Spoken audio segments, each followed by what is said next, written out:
I've decided to make a video today because I had some problems with my greens lawnmower. This is my green here. It's a little suffering, you see, because my Jacobson's Greens King was broken. I broke one of the belts on it, and so it was quite a job to repair it, and I thought I would just lend a hand here to someone else who might be going through something similar. I couldn't find any information like this on any videos or even in some of the manuals I was looking at, technical manuals and service manuals and so on, to try to repair a broken belt on my lawnmower. I hit a rock. My green was really long and I wasn't being careful, and I hit a rock and I damaged the blade and the reel and snapped the belt. So you know, a bit of repair work. The reel and the blade have been fixed, and so I just had to put the belt on. The belt that I got was this one here, and this is a 90 tooth belt, and yeah, this is the one you need if you break your main belt. And so what you have to do here is basically you have to pull the housing off. This is pretty simple. There's a big nut that goes on the bottom here, right here, that you have to take off. And then the end piece, which you can't really see, but it's not that important really. It's pretty simple to get this case off. You'll figure that one out. This is the complicated part.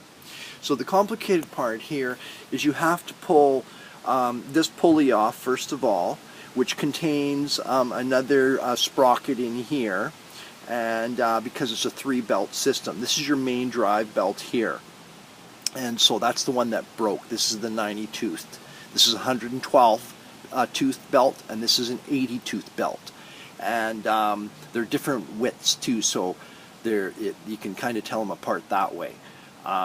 So what you have to do is you have to loosen these bolts right here. There's some on there and then some on here, and then what you do is you have to pull this pulley off. There is a hex nut, they call it, or an Allen key right in there that you have to get at to undo that. This was challenging for me, and one of the most challenging parts, and so anyway, I was able to do it. But you have to Loctite that in.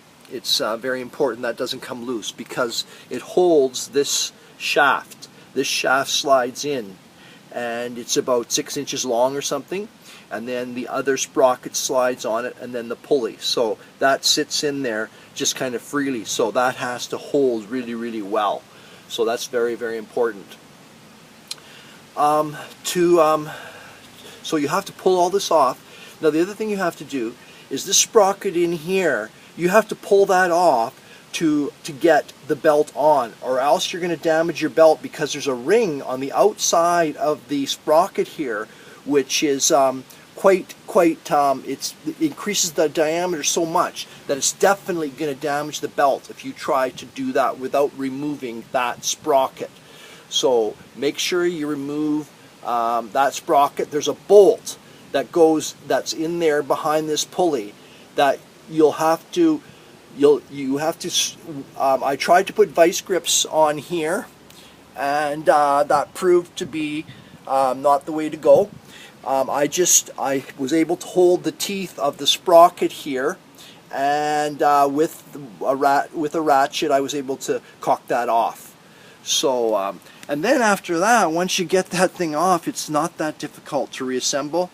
The belts are made so this one here has 2 rings on it, so it won't slip, move anyway. But this one only has the 1 ring on. This one here only has the 1 ring on it, and so it can slip over that way, so it allows you to put it on without stressing out the belt and to make it fit perfectly. And then all you need to do is tighten all of these bolts in here,